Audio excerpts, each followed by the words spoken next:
years ago, I got into reading climbing books, and amongst the books that I read, Andy Cave's book was one of the ones that I read, and saw him on the BBC on a few programmes as well.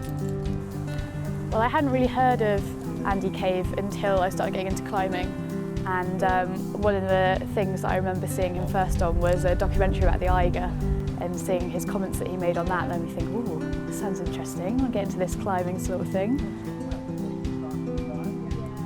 I won this competition on Facebook. All I had to do was like Andy Cave's page, and then one day I got an email saying I'd won. It was amazing. I'm here today because Rosie won a competition to go climbing with Andy, and thankfully she chose me. And we'd known Rosie for years. We'd been climbing together since university, which is when I went to learn to climb, and we've got a little bit of competition going on between us, so you can climb, you know what. So it was nice to be invited along.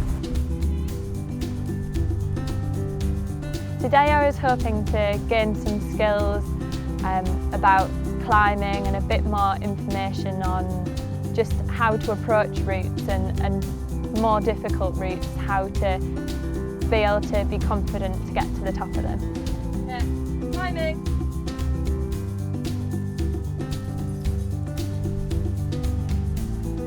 I was expecting to do some climbing, hopefully the weather wouldn't be too bad, just to learn a bit about my climbing technique, because it's difficult to kind of see what you're doing yourself all the time. It's nice to have someone kind of point out little areas that you can work on.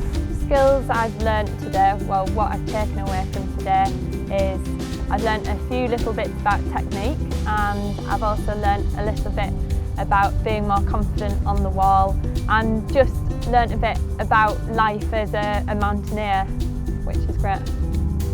It's been good so far, it's been really good.